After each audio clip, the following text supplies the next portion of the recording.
বাবা, এটা তেল গরমই হয়নি। তেল গরম হতে লাগবে না, ওটা আপনারটি নিচে ভেসে উঠবে। ও, এটা এরকমই হয়? মানে ঠান্ডা তেলে দিতে হয়? তাহলে তুলে রেখে পরে ওটাকে ফাটিয়ে ভাজতে হবে। ও, এটা কি? এটা কিসের বড়া? এটা কলমি শাকের ডাল বড়া বলে। কলমি শাকের ডাল বড়া, সেটা কিনা ঠান্ডা তেলে দিতে হয়? হ্যাঁ, তারপরে ঠান্ডা তেলে দিয়ে ওটাকে তুলে রাখতে হবে। তুলে রেখে ওটাকে এরকমভাবে চাপ দিলে এক সাইডে ফেটে যাবে, তারপর ওটাকে আরেকবার ভাজতে হবে, তখন ওটা খেতে টেস্ট হবে। এটা হলো কলমি শাকের ডাল বড়া, ভালো কথা। এবার ওইটা কি? ওইটা হচ্ছে আলুর চপ। ওটাও ভাজো, দেখি কিরকম হয়। এটা তুলে ওটা ভাজতে ও, হবে। এটা মানে তুলে নিয়ে ওটা গরম তেলে ভাজতে হবে। ভাজতে হবে। এটা গরম তেলে ভাজতে হবে, এটা ঠান্ডা তেলে। আচ্ছা, এটা এখন ভেসে উঠবে। আচ্ছা,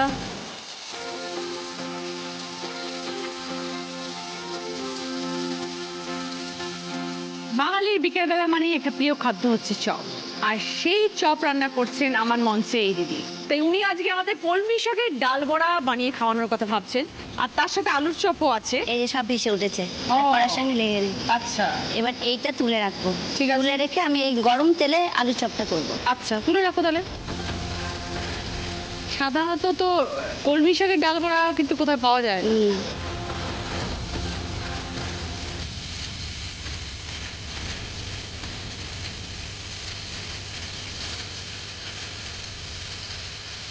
এটা আলুর চপ হচ্ছে? আচ্ছা,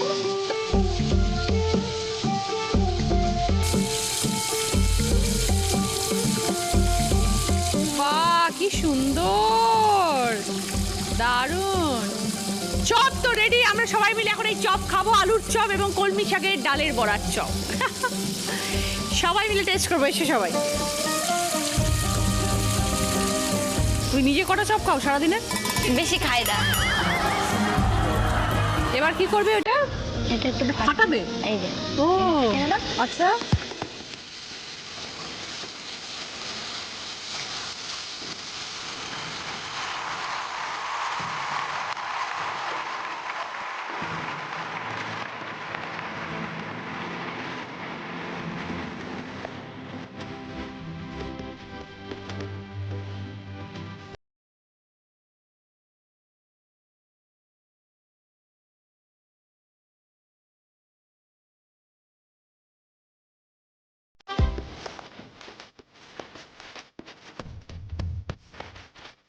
বহু যুগ পর বিকেল 5টার সময় চপ খেলাম। দারুণ লাগছে। আজকের এই সন্ধ্যা আমরা দারুণ ভাবে এনজয় করবো, দারুণ ভাবে মজা করবো। চপ খেতে খেতে আজকে আমাদের পর্ব শুরু হবে। সবাই চলো please।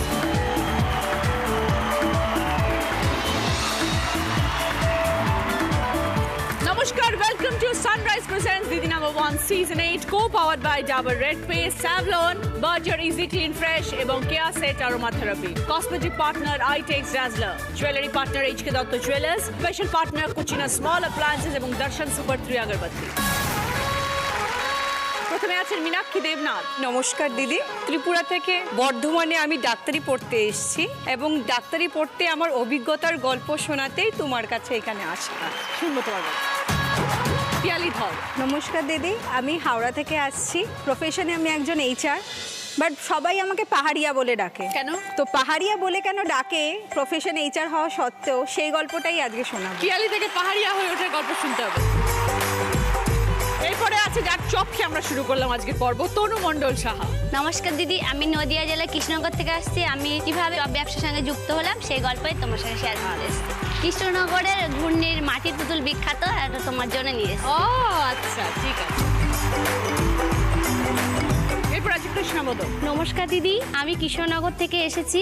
আমি কিভাবে অসুস্থতার মধ্যে দিয়ে আমার স্বপ্ন পূরণের পথে এগিয়ে চলেছি সেই গল্পই তোমাকে শোনাতে এসেছি। শুনবো। সবাইকে নিয়ে শুরু করছি আমাদের প্রথম রাউন্ডে খেলা, সানরাইজ প্রেজেন্টস দিদি মে ভিজিট। এই রাউন্ডে যিনি হাই স্কোর হবেন তিনি পেয়ে যাবেন সানরাইজের তরফ থেকে 5 লিটার মাস্টার জল। মীনাক্ষী, তোমার গল্প শুনবো। ত্রিপুরা থেকে বর্ধমান এসছো কেন? অ্যাকচুয়ালি এখানে আসা আমার হোমিওপ্যাথিতে ডাক্তারি করার জন্য। হোমিওপ্যাথি পড়ার কথা ভাবলে কেন? আমি যখন ছোট তখন থেকেই দেখতে পাচ্ছি আমার মা বিশাল অ্যাজমার রুগী।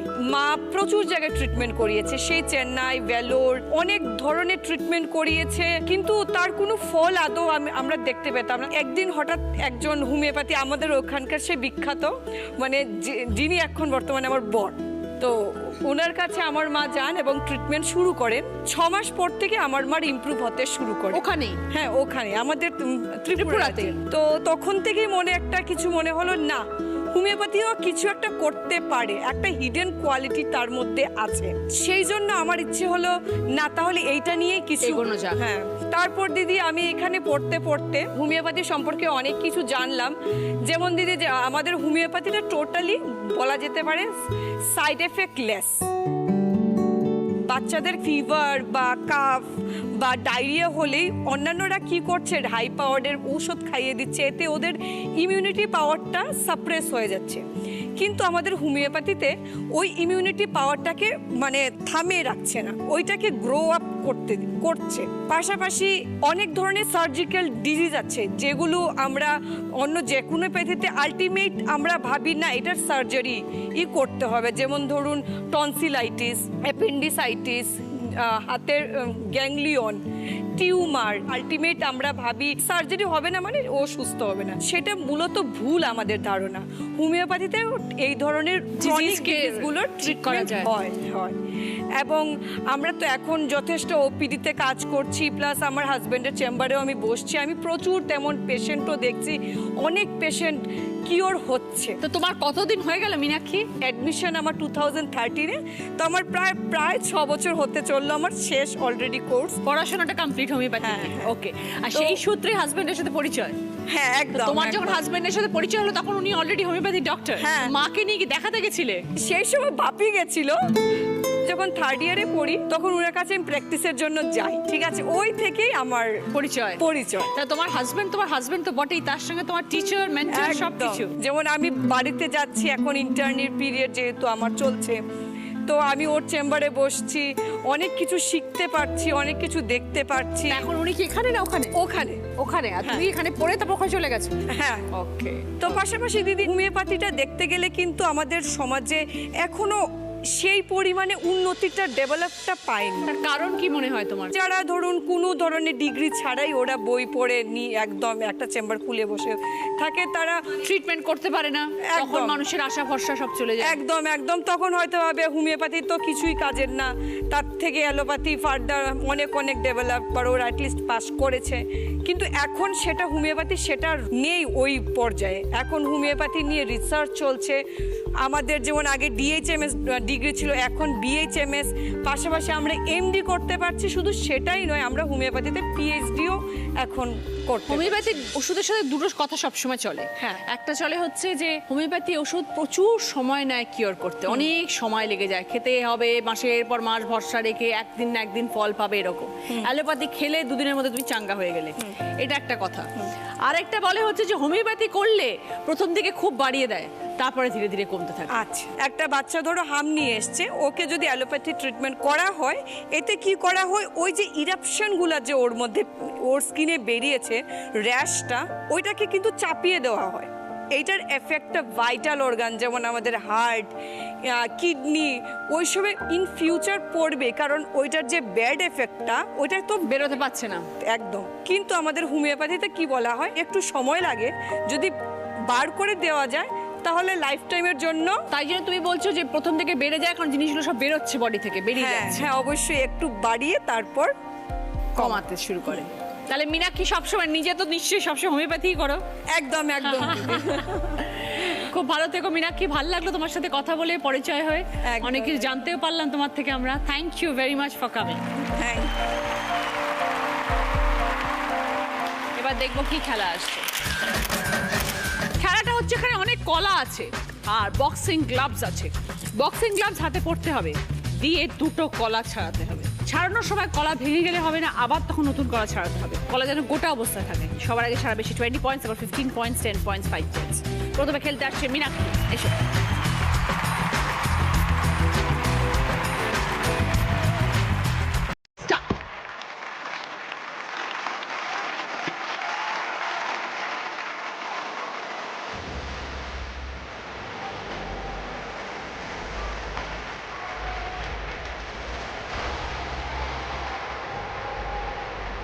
Very good. চলো রাখো সেকেন্ড কলা।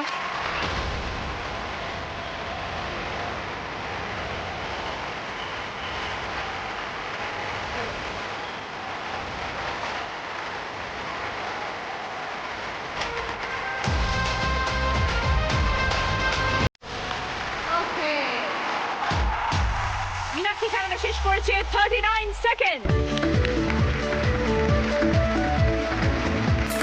পিয়ালি বলবো না পাহাড়ি বলবো?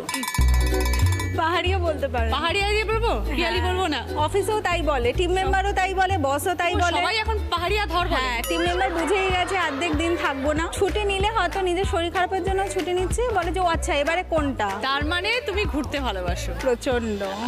স্পেশালি পাহাড়ে। হ্যাঁ। আচ্ছা, কিভাবে এটা জন্মালো পিয়ালি? বাবার সাথে যেতাম যেখানে ঘুরতে যেতাম ছোটবেলা, তো তখন থেকেই মনে হতো যে এই পাহাড়গুলো তো নর্মাল আমরা গাড়ি করে যাচ্ছি, যদি এরকম টপকাতে যদি পাহাড়ে ওই পাড়টা দেখতে পাই কোনোদিনও, তাহলে কিরকম লাগবে,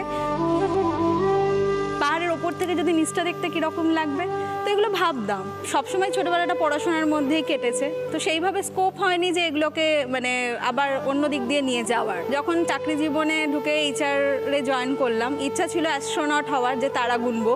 আলটিমেটলি এখন এমপ্লয়ি গুনছি, প্রত্যেকদিন কজন ঢুকছে আর কজন বেরোচ্ছে এই কাজ। Well said. কিন্তু ওই তারা গুনার মধ্যে যেটা ছিল একটা আননোন কিছুকে খুঁজে পাওয়া। 4th এপ্রিল চাকরি জয়েন করি, মানে যেই চাকরিটা এখন করছি, আর 15th এপ্রিল বেরিয়ে যাই ট্রেকে।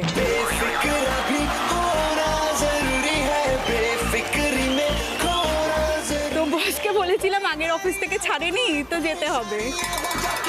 তো ছোট ছোট কতগুলো দিয়ে শুরু হয়েছিল, প্রথম সান্দাকফু দিয়ে শুরু করি, যেটা আমাদের ওয়েস্ট বেঙ্গল থেকে খুব তাড়াতাড়ি যাওয়া যায়। তারপরে জুন মাসে আবার আমরা প্ল্যান করলাম যে ব্রহ্মতাল বলে আরেকটা ট্রেক আছে, এটা উত্তরাখণ্ড, যেটা এখন লাস্ট 1 ইয়ার বন্ধ রয়েছে। উত্তরাখণ্ড বন্ধ ছিল কারণ বিকজ অফ পলিউশন, তো ওখানে এত পলিউশন বেড়ে গেছে। কিন্তু আমরা করেছি 2017 জুন মাসে। থেকে শুরু করো। আমরা শুরু করেছিলাম, ব্রহ্মতাল ট্রেকটা শুরু হয় 1 থেকে, 1 বলে একটা জায়গা রয়েছে উত্তরাখণ্ড। এগুলো বিষয়ে তুমি পুরো রিসার্চ করে যাও? না, আমরা যাই যখন ট্রেক লিডার একজন যায়, হ্যাঁ। কারণ পাথওয়েটা জানি, যেমন এখন সান্দাকফুর পাথটা আমি জেনে গেছি, এখন তুমি গেলে তোমাকেও নিয়ে চলে যাব। তো সান্দাকফুর রুটটা চিনে গেছি, ওইটাতে কোনো অসুবিধা নেই। বাট এমনি যেগুলো আননোন রুট, যেমন ওটা পায়ে হেঁটে। হ্যাঁ, ফুল।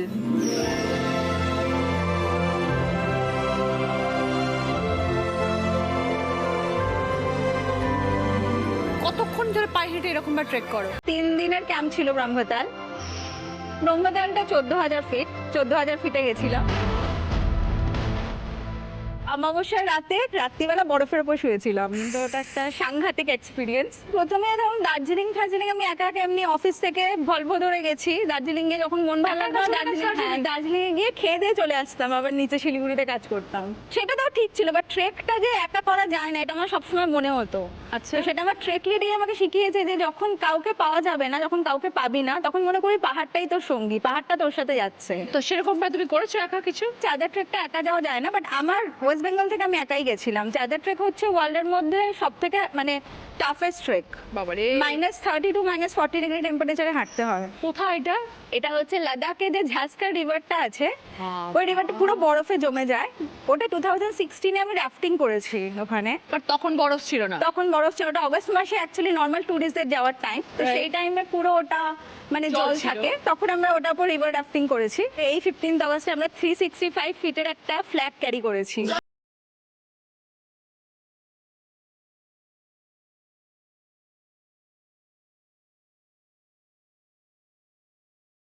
রেঞ্জে, K2 রেঞ্জে। আচ্ছা, খুব ডেঞ্জারাস রেঞ্জ K2টা, সাধারণত সাবমিট করা যায় না। কোথা দিয়ে গেলে?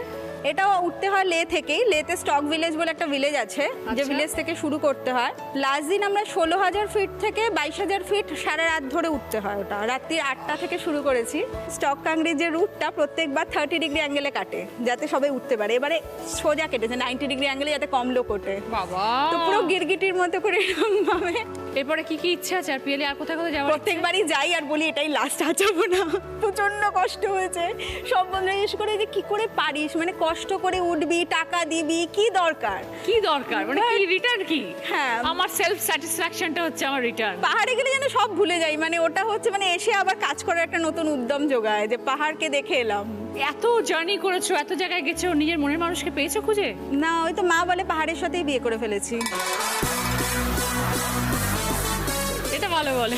পাহাড়ের সাথে বিয়ে আর মেঘের সাথে ঘর করি, আর কোনো কিছু লাগবে না। বলছি আর কিছু বলার নেই, বলার বাইরে হয়ে গেছে। আর ছেড়ে দিয়েছেন হাল? কতদিনে থামে সেটাই আমি ভাবছি এখন। পাগলামিটা থামবে বলে মনে হচ্ছে না। মনে হচ্ছে না? না, কথা শুনে তো মনে হলো না। বিয়ে দিন, তা না হলে কিন্তু আটকাবে না। বিয়ে করবে না বলেছে। তাই নাকি? হ্যাঁ। ও তো জানে বিয়ে করলে পুরোপুরি আটকে যাবে, কেউ মানবে না। কেউ পাগলের মতো কাউকে ছাড়বে এখন? মা বলে ছাড়ছে, ওখানে আর কি বলবো? একজন ট্রেকারকেই খুঁজতে হবে। মা দেবে না ট্রেকারের সাথে বিয়ে। ও, এটা একটা বলবে ব্যাপার। আবার দুখানাই রয়েছে, দুখানার জন্য আরো টেনশন। পিয়ালি, তুমি এত জায়গায় ঘোরো, এত জায়গায় যাও, বিভিন্ন ধরনের জায়গায় বিভিন্ন ধরনের ওয়েদার কন্ডিশন থাকে। এই বর্ষায় তোমাকে একটা টিপস দিই। ভিজে ভিজে বাড়ি ফেরার পর শুধু স্নান করলে হবে না, সাবান দিয়ে ভালো করে ঘষে নিজেকে পরিষ্কার করতে হবে। স্যাভলন গ্লিসারিন সাবান আপনাকে দেবে অতিরিক্ত সুরক্ষিত ত্বক। তাই স্যাভলন সাবান দিয়ে শুধু স্নান নন, পাবেন সুস্থ স্নান। খুব ভালো থেকো Piyali, Pahariya. All the best. দারুণ সব গল্প শুনলাম, থ্যাংক ইউ।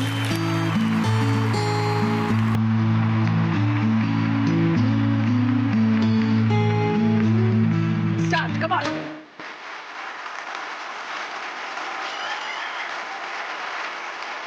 অবাক করবে না, আরামসে করবে। Very good.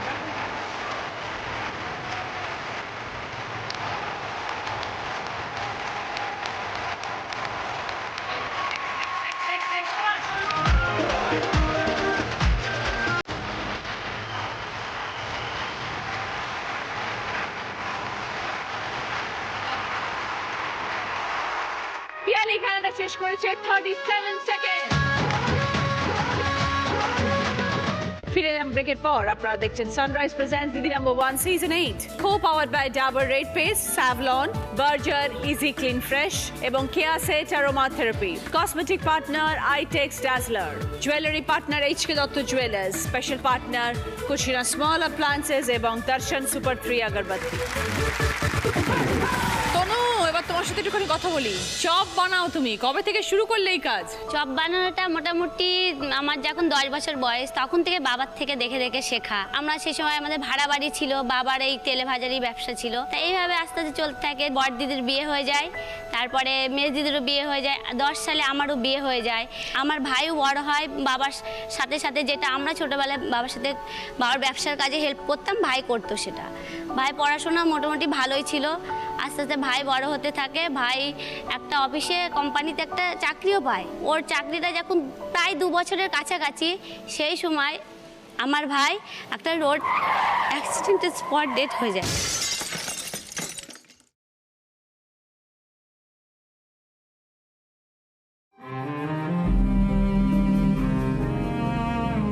ভাই যাওয়ার পরে মানে মা কিছুতেই ভাই চলে যাওয়াটাকে মেনে নিতে পারে না। তখন মা মানে একটু মেন্টালি ডিস্টার্ব হয়ে যায়। তারপরে কিছুদিনের মধ্যে মার মানে ব্রেন স্ট্রোক হয়ে ডান দিকটা পুরো প্যারালিসড হয়ে যায়, দিয়ে মা বিছানায় পড়ে যায়। আমার হাজব্যান্ডকে বলি যে তখন এদিকে কে দেখবে, মা এরকম বিছানায় পড়ে গেছে, ভাইও নেই, বাবা একা একা। তখন আমি চলে আসি, দিয়ে বাবা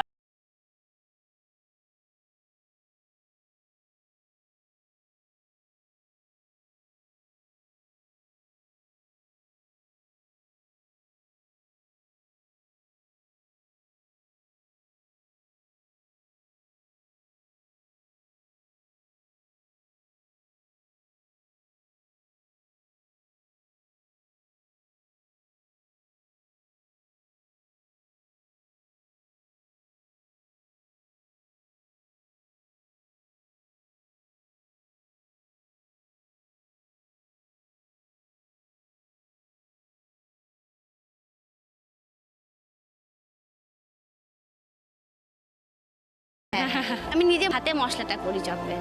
মানে আমি সব বাড়ির থেকে করে নিয়ে যাই, শুধু ওখানে ভাজি। সব বিক্রি হয়ে যায়? হ্যাঁ হ্যাঁ, বাহ। বেশিরভাগ দিন বিক্রি কি খরিদ্দার আবার ফেরত যায়। আবার যে আলুর যে আমি তরকারিটা করি, অনেক খরিদ্দার এসে বলে কি দিদি আপনার ওই চপ নেবো না, আমার ওই তরকারিটা দিন, গরম ভাতে ওই তরকারিটা নেবে, খেয়ে তাদের নাকি খুব ভীষণ ভালো লাগে। ভাত দিয়ে খায়? হ্যাঁ, ভাত দিয়ে খাই রাতে। 3 বছর ধরে করছি তো, মানে পুরোপুরি কাঁধে নিয়েছি। যেমন ফার্স্টে শুরু করেছিলাম কাঠের জালে। কাঠের জাল থেকে আমি আঁচে করতাম, এখন গ্যাস ওভেন নিয়েছি, লোহার কড়াই এগুলো কিনে নিয়েছি। তারপরে আগে হামাল দিস্তে শিলনোড়ায় আমি মশলাটা করতাম, এখন মিক্সিতে করি।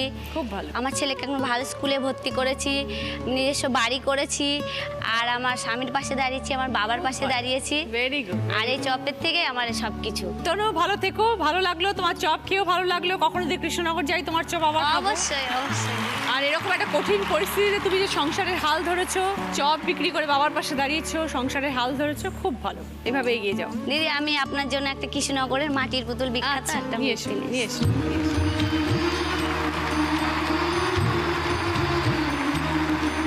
বাহ, সুন্দর। দুর্গাপুজো আসছে, ঠাকুর আমার কাছে চলে এসছে।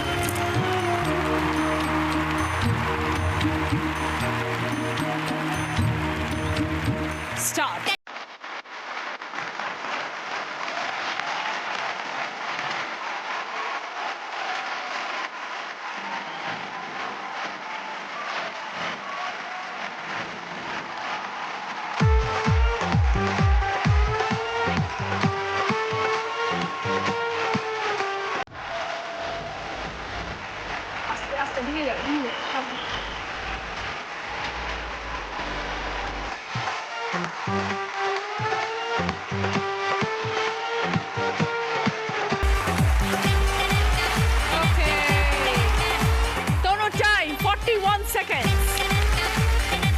ফিরে এলাম ব্রেকের পর। আপনারা দেখছেন Sunrise presents Didi number 1 season 8, co powered by Dabur red paste, Savlon, Berger easy clean fresh এবং Keya set aroma therapy. Cosmetic partner Eitex Dazzler, jewellery partner HK Dutta jewellers, special partner Kushina small appliances এবং দর্শন সুপার 3 আগরবাতি। কৃষ্ণা, তোমার সাথে আবার কথা বলবো একটু। আমরা 3 বোন 1 ভাই, আমার বাবা মা, তার মধ্যে আমি সব থেকে ছোট ভাই বোনেদের মধ্যে। আমি ছোট থেকে জন্মগতভাবেই আমার শ্বাসের প্রবলেমের জন্য দাদা মা বাবা দিদিরা সব সময় আমাকে না দিদি কোলে কোলে নিয়েই ঘুরে বেড়াতে হতো। আমি কখনো বিছানাতে শুয়ে থাকতে পারতাম না। এইভাবেই আমার ছোটবেলাটা কাটে। তারপরে আমি স্কুলে ভর্তি হই। স্কুলে ভর্তি হওয়ার পর আমি যখন মাধ্যমিক দিই দিদি, স্যাররা ম্যাডামরা ঠিক করে যে আমি ভীষণ অসুস্থ, সবার সামনে বসে পরীক্ষাটা দিতে পারবো না। তখন আমাকে অফিস রুমে ব্যবস্থা করে সেখানে পরীক্ষা দিই। এমনকি আমি যখন গ্র্যাজুয়েশন করি তখনই আমি আবার একটা রোগে আক্রান্ত হলাম। আমার তখন দেখা দিল ব্রেস্ট টিউমার এবং আমার হাতেও টিউমার ধরা পড়লো। আমি পরীক্ষায় না লিখতে পারতাম না, হাতে রুমাল টাইট করে বেঁধেও আমি পরীক্ষা দিয়েছি। এইভাবে চলতে চলতে আমার বাবার আর্থিক অবস্থাও দিদি দুর্বল হয়ে পড়েছিল, কারণ 3 বোন 1 ভাই, যেহেতু 2 দিদির বিয়েও দিয়েছে বাবা। যখন আমি এইচএস পাস করলাম দিদি, তখন আমি টিউশন পড়ানো শুরু করলাম যে বাবাকে যদি আমি একটু হেল্প করতে পারি, নিজেরটা নিজে চালাতে পারি, তাহলে বাবাও একটু হেল্পফুল হয়। তারপরে দিদি মাস্টার ডিগ্রি কমপ্লিট করি নিজের ইনকাম দিয়েই, টিউশন করিয়ে দিয়ে। তারপরে বাবা কোথাও ভাবতো যে না তোমার শরীর অসুস্থ, তুমি বেশি করো না, আমাকে যেমন সবসময় বলে এটা। তো আমি বাবার কথা শুনি না। আমার মনে হয় যে নিজের জেদটা যদি আমি ঠিক রেখে চলতে পারি তাহলে মনে হয় লক্ষ্যে ঠিক পৌঁছে যাব। এখন আমি চাকরির চেষ্টা করছি, আমি বিভিন্ন পরীক্ষা দিচ্ছি, আশা করি পেয়েও যাব। তখন কি তুমি চিকিৎসাও শুরু করলে? হ্যাঁ দিদি, প্রথমে আমার অ্যালোপ্যাথিই চলতো, তো বেশিরভাগ টাইমই আমাকে অ্যাডমিট হতে হতো হসপিটালে। হোমিওপ্যাথি ট্রিটমেন্ট করার পর থেকে দিদি না আমি আগের থেকে আমার শ্বাসটা অনেকটা কম হয়, কিন্তু হয় আগের থেকে পরিমাণে অনেক কম। আগে যেমন মানে বছরে আমার 3-4 বার অ্যাডমিট হতে হতো, এখন আর সেটা হতে হয় না। আমি করছি প্রায় 15 বছর ধরে হোমিওপ্যাথি খাচ্ছি এখন। তোমাদের ওখানকারই ডক্টর? হ্যাঁ, ওখানকারই ডক্টর। আমার যে টিউমার আছে সেটাও আমার আগের থেকে অনেক ছোটও হয়েছে। মীনাক্ষী দেখো তো হোমিওপ্যাথি করছো তো স্যাটিসফাইড? হ্যাঁ হ্যাঁ দিদি, এইটা আমার মাঝে কমে গেছিল এই কিছুদিন। হ্যাঁ, এখন তো সব ওই এক্সাম চলছিল, তো ভীষণ লেখার প্রেশারটা পড়াতে এই জিনিসটা আবার উঁচু হয়েছে, মাঝে একদম কমে গেছে। তুমি কি অ্যাডভাইস করো মীনাক্ষী? অ্যাজমার পেশেন্ট হয় তাকে আমরা যতই মেডিসিন দেই, আদৌ যদি ও যদি কোনো ড্যাম্প রুমে থাকে বা এসি রুমে যদি থাকে, ওর কিন্তু পার্মানেন্ট কিওর কি বলবো, ওর ইমপ্রুভটাও অনেকটা অবস্ট্রাকশন বা বাধা পাবে, বদ্ধ ঘরে থাকা যাবে না। হ্যাঁ, এইবার এইটাকে মেনটেনিং কজ বলা হয়। যে কোনো মেডিসিন চলার সাথে, যেমন উনার ক্ষেত্রে যেটা হাতে যেটা হয়েছে ওইটার পাশাপাশি উনার মেনটেনিং কজ, এটা টোটাল রেস্ট নিতে হবে, মানে ফর এ লং টাইমের জন্য 6 to 8 মান্থ ধরো, বা একটা লং টাইমের জন্য রেস্ট নিলে সেই মেনটেনিং কজ প্লাস মেডিকেশন যদি চলে তখন উনি অনেকটা ভালো একটা রেজাল্ট পাবে। তো ওই ক্ষেত্রে উনার মেনটেনিং কস্টটা ঠিকঠাক পাচ্ছেন না বা করতে পারছেন না, ওই জন্য অবশ্যই একটা মানে অবস্ট্রাকশন হয়ে যাচ্ছে এটা। বাট তোমাকে ভরসা রাখতে হবে এবং হ্যাঁ হ্যাঁ দিদি, আমি এইখান থেকে খুব উপকার পেয়েছি। আমি দেখছি আমি আগের থেকে অনেক সুস্থ, ভালো আছো অনেক। অনেক ভালো আছি হোমিওপ্যাথি ট্রিটমেন্ট করে। দিদি ইনহেলারটাও আমাকে আগের থেকে এখন কম পরিমাণে নিতে হয়, কিন্তু সাথে রাখতে হয়। কিন্তু কোনো রকম অসুস্থতা তোমাকে আটকে রাখতে পারেনি কৃষ্ণা? না, আমি এটা সবথেকে ভালো কথা। এগিয়ে গেছি সব সময়ের জন্য। সব সময় চেষ্টা করছি বাবা মাকে ভালো রাখার। খুব ভালো, নিশ্চয়ই তাই, বাবা মার আশীর্বাদ আছে। ঠিক আছে, আমি কামনা করছি যে তুমি সুস্থ হয়ে ওঠো। হ্যাঁ দিদি। ভালো থেকো।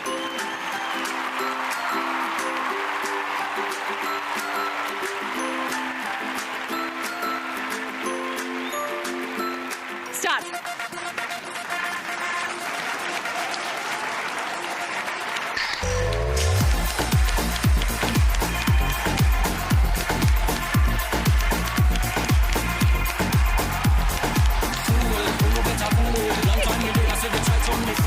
সবাই কি করে করলো, হচ্ছে না মানে?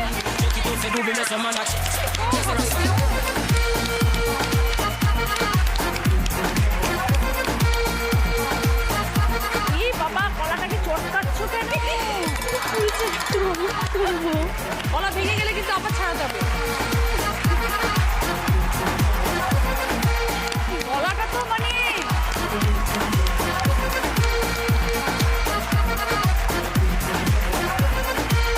আস্তে আস্তে আস্তে আস্তে। কৃষ্ণার টাইম 1 মিনিট 15 সেকেন্ড।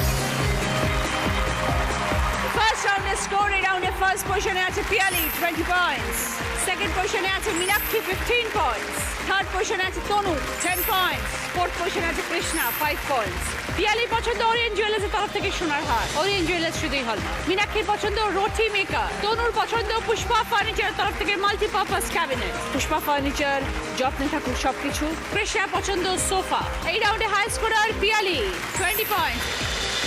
পিয়ালির জন্য সানরাইজের তরফ থেকে 5 লিটার মাস্টার্ড অয়েল। সকলের জন্য ভদ্রেশ্বর লাল বাবা রাইসের তরফ থেকে 5 কেজি মিনিকেট চা।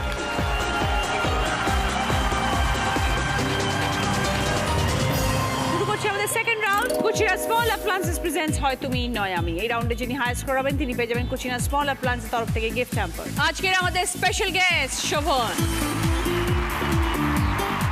প্রথম গানের প্রশ্ন, সঠিক উত্তর দিলে গিফট পাবে লালাম অয়েল প্লাসের তরফ থেকে লেডিস ব্যাক পার্স। কেছে লাথি ল্যাং ভেঙে ওই গেল ঠ্যাং, ভাঙলো মাথায় তোমার বেল। ও জাদু হে দেখলে কেমন তুমি খেল, ও জাদু হে দেখলে কেমন তুমি খেল। খেয়েছে লাথি ল্যাং ভেঙে ওই গেল ঠ্যাং, ভাঙলো মাথায় তোমার বেল। ও জাদু হে দেখলে কেমন তুমি খেল, ও জাদু হে দেখলে কেমন তুমি খেল, ও জাদু হে দেখলে কেমন তুমি খেল। গানের কথা অনুযায়ী চলতি কথায় মুরগির সাথে সম্পর্কিত একটা শব্দ রয়েছে, সেটা কি? বলো পিয়ালি। ঠ্যাং 5 পয়েন্টস। ভাঙলো মাথায় তোমার বেল, ও জাদু। সঙ্গে লালাম অয়েল প্লাসের তরফ থেকে লেডিস ব্যাক পার্স। দ্বিতীয় গানের প্রশ্ন, সঠিক উত্তর দিলে গিফট পাবে সানকুইকের তরফ থেকে প্রেসার কুকার। একটা ঢোলের ছবি এসছে, এমন একটা গান গাইবে যেটার মধ্যে ঢোল শব্দটা আছে। বলো কৃষ্ণা।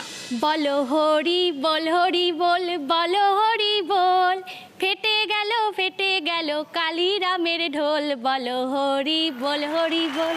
5 পয়েন্টস। বল হরি বল, বলো হরি বল। সঙ্গে সানকুইকের তরফ থেকে প্রেসার কুকার। এবার 3 নম্বর প্রশ্ন, সঠিক উত্তর দিলে গিফট পাবে বিএন ঘাটিয়া সানসরের তরফ থেকে একটি সুন্দর শাড়ি। টিভি স্ক্রিনে অনেকগুলো অক্ষর ঘোরাঘুরি করবে, একটি অক্ষরে সে আটকে যাবে, সেই অক্ষর দিয়ে সঙ্গে সঙ্গে বাজার প্রেস করে গান শুরু করতে হবে। এই প্রশ্নের ক্ষেত্রে বলবো না।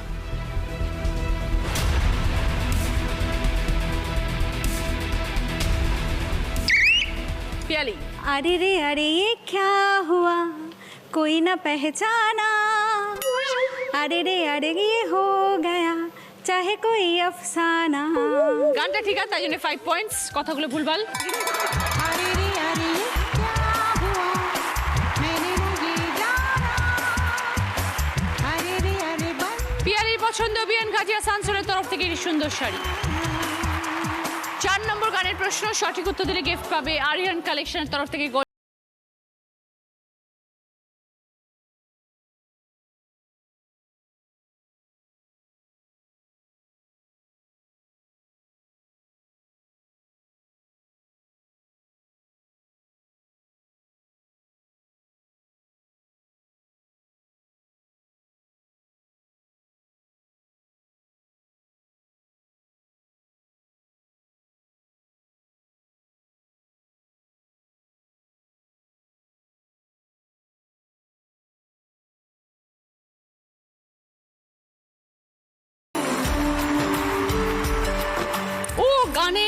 অন্তরাটা গাইলো, মুখরাটা কি গানে সেটা বলতে হবে। বলো কৃষ্ণা।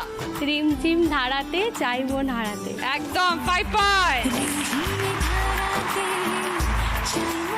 চাঙ্গি আরিয়ান কালেকশনের তরফ থেকে গোল্ড প্লেটেড জুয়েলারি সেট। এবার শেষ প্রশ্ন, 5 নম্বর প্রশ্ন।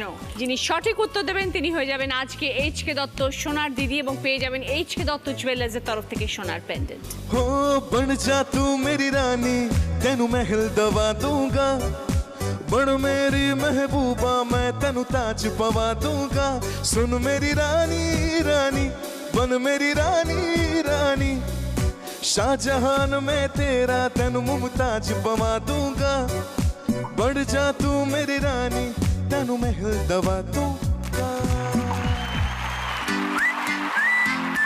গানের কথায় ইতিহাসের কোন চরিত্রের নাম রয়েছে? বলো তনু। শাহজাহান মুমতাজ। 5 পয়েন্ট। शाहजहान मैं तेरा तेनू मुमताज সঙ্গে এইচ.কে দত্ত জুয়েলার্সের তরফ থেকে সোনার পেন্ডেন্ট। এই রাউন্ডে হাইয়েস্ট স্কোরার হচ্ছে পিয়ালি এবং কৃষ্ণা, দুজনেই 10 পয়েন্ট। দুজনেই আমার কাছে এসো, গিফট আছে। কোচিনা স্মল অ্যাপ্লায়েন্স তরফ থেকে রাইস কুকার দুজনেই।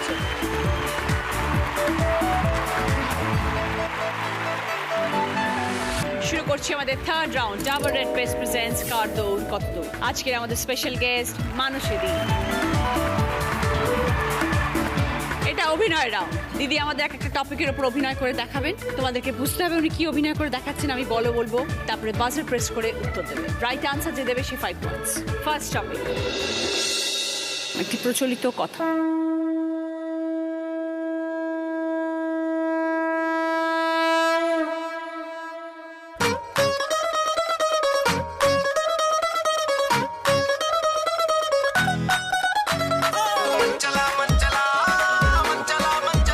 বলো তনু। মা কালীর দিব্যি। 5 পয়েন্টস। এবার সেকেন্ড টপিক, খাবার জিনিস।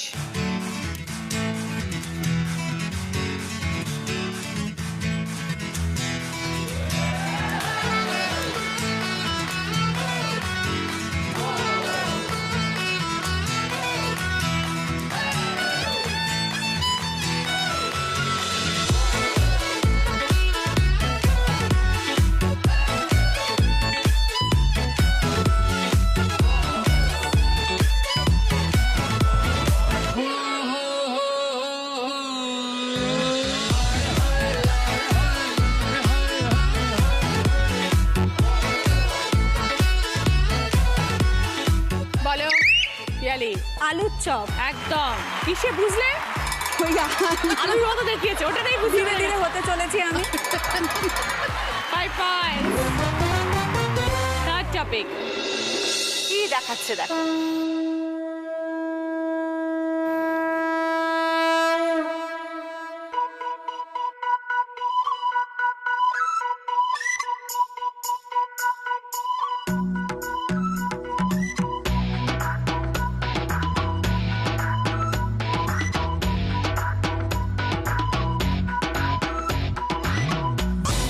বলো কৃষ্ণা।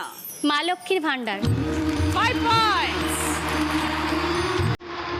4 নম্বর টপিক, কি দেখাচ্ছে দেখো।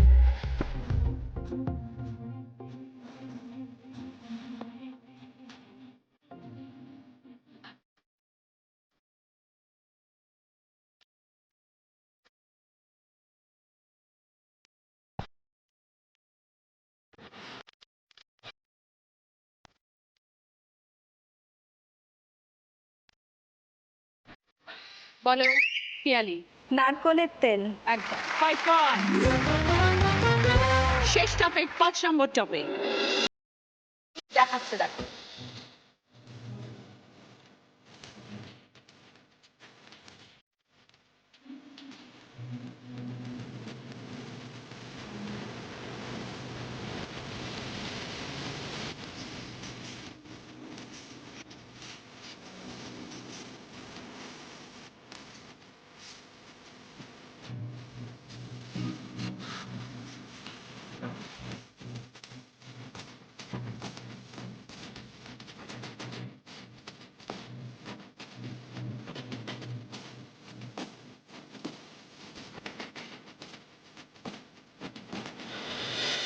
বলো পিয়ালি। ভাতের ফ্যান। একদম 5 পয়েন্ট। মানুষদের জন্য একটা জোরে হাততালি।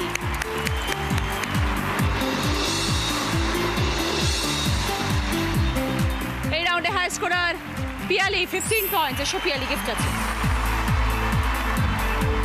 পিয়ালির জন্য সালিকলের তরফ থেকে গিফট হ্যাম্পার এবং সার্ভিং বোলের সেট। সেকেন্ড পজিশনে দুজন, তনু এবং কৃষ্ণা, দুজনেই 5 পয়েন্ট। দুজনেই এসো।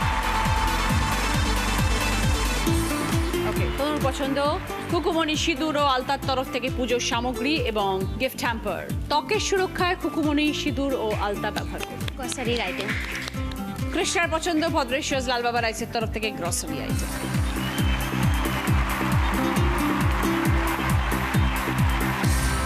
ফিরে এলাম ব্রেকের পর, শুরু করছি আমাদের শেষ রাউন্ড। স্যাভলন প্রেজেন্টস বুদ্ধিতে বাজিমাত। যিনি আজ দিদি নাম্বার 1 হবেন তার জন্য থাকবে একটা আকর্ষণীয় চমক, সেটা আমরা পর্বের শেষে জানতে পারবো। আমার কস্টিউম স্পন্সর করেছে পিয়াল ক্রিয়েশনস ব্লেক মার্কেট।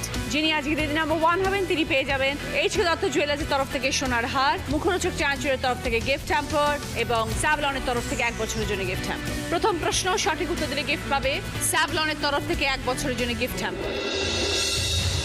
কেশর, টমেটো, পাটালি, একটা করে অক্ষর নিয়ে একটা শব্দ বানাতে হবে। পরপর ও শব্দ থেকে একটা করে অক্ষর নেবে।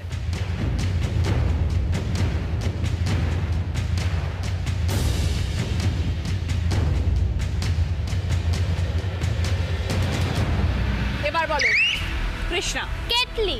বোঝাও। কেশরের কে, টমেটোর ট, পাটালির লি। 20 পয়েন্টস।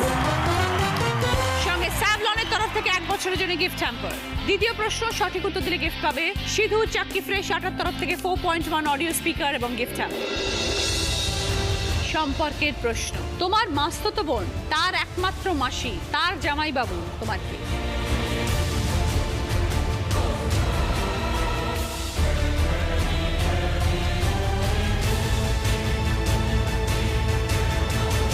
এবার বলো কৃষ্ণা। আমার মেশো। বোঝাও। আমার মাস্তুতো বোন মানে আমার মাসির মেয়ে, তার একমাত্র মাসি মানে আমার মা, আমার মার জামাইবাবু মানে সেও আমার আরেক মাসিরই হাজবেন্ড, তার হাজবেন্ড মানে আমারই মেশো। 20 পয়েন্টস। সঙ্গে সিধু চাক্কি ফ্রেশ আটার তরফ থেকে 4.1 অডিও স্পিকার এবং গিফট হ্যাম্পার। 3 নম্বর প্রশ্ন রাইট আনসার দিলে গিফট পাবে বেনারসি নিকেতনের তরফ থেকে শাড়ি। চুনের খবর আজ আপনি যখন পান, 3টি যুগ পেরিয়ে এখন বর্তমান।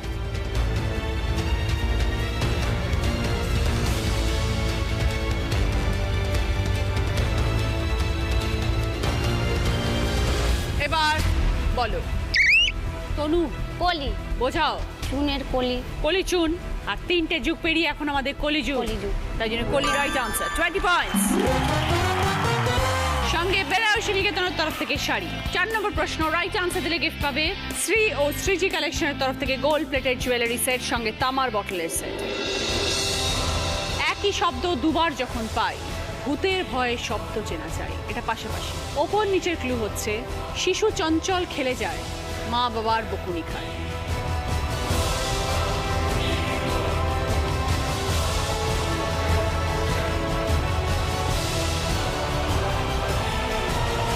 এবার বলো কৃষ্ণা। ছটপটে আর ছমছম। 20 পয়েন্টস। সঙ্গে শ্রী ও শ্রীজি কালেকশনের তরফ থেকে গোল্ড প্লেটেড জুয়েলারি সেট এবং তামার বটলের সেট। শেষ প্রশ্ন 5 নম্বর প্রশ্ন রাইট আনসার দিলে গিফট পাবে 24 ইঞ্চেস এলইডি টিভি। ছবিটা ক্লু শূন্যস্থান পূরণ করো, 2টো শব্দে উত্তর।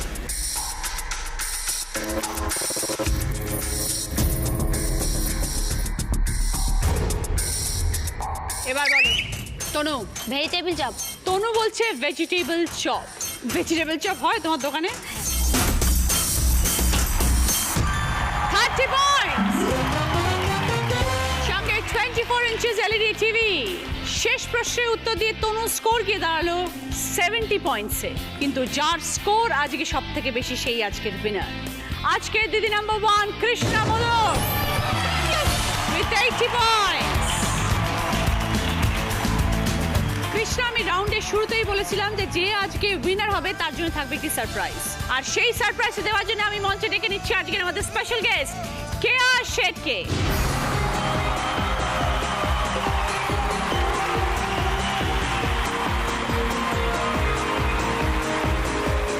কৃষ্ণা, তোমার কাছে সুযোগ থাকছে কেয়াদিকে একটা তোমার ইচ্ছে মতন প্রশ্ন করতে পারো বিউটি রিলেটেড।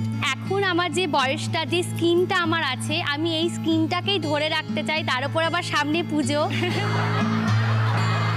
তা সেইটাকে ধরে রাখার জন্য আমাকে তুমি যদি কিছু সলিউশন দাও খুব ভালো হয়। তুমি একদম ঠিক সময় কিন্তু এই ব্যাপারটা নিয়ে চিন্তা করছো। কি হয়, যখন স্কিনের বয়সটা অনেক বেশি হয়ে যায় তখন কিছু করে লাভ হবে না। ঠিক এখনই তুমি দিনে দুবেলা আমাদের হাইড্রেটিং যে টোনার আছে সেটা দিয়ে হাইড্রেট করার পর তুমি স্টপেজ ভি দিনে দুবেলা, সকালে একবার রাত্রে একবার লাগাতে শুরু করে দাও। ওকে, কারণ এর মধ্যে 5টা এসেনশিয়াল অয়েলস রয়েছে আর 5টা আমাদের প্রয়োজনীয় ভিটামিনস রয়েছে। কি হয়, আমাদের বয়সের সঙ্গে সঙ্গে এই জিনিসগুলো মানে ভিটামিনসগুলো আমাদের শরীর থেকে ক্ষয় হতে শুরু করে স্কিন থেকে। সেটাকেই আমরা যদি সঙ্গে সঙ্গে সেটাকে রিপ্লেস করি তাহলেই দেবে তুমি যেরকম এখন সুন্দর দেখতে রয়েছো, সুন্দর তোমার স্কিন সেরকমই সুন্দর থাকবে। থ্যাংক ইউ দিদি। Thank you. দিদির এই টিপস থেকে কৃষ্ণা তো উপকৃত হবে এবং আমার সব দর্শকরা আমরা সবাই উপকৃত হবে এবং আমরা সবাই মনে রাখবো দিদি আজ আমাদের কি বললে। কৃষ্ণা, তোমার জন্য থাকছে কেয়া সেট এক্সক্লুসিভের তরফ থেকে একটি সুন্দর গিফট। এখানে এসো।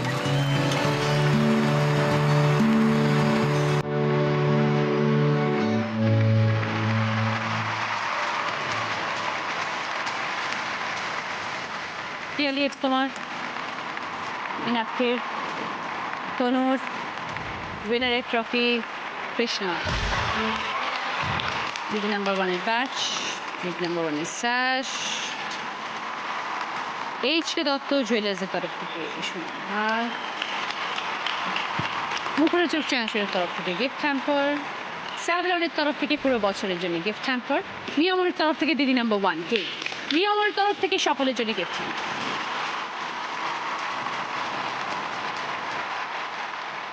সানরাইজের তরফ থেকে সকলের জন্য গিফট হ্যাম্পার। বাঞ্ছারামের তরফ থেকে মিষ্টি গিফট হ্যাম্পার, মিষ্টি বানিয়ে বাঞ্ছারাম।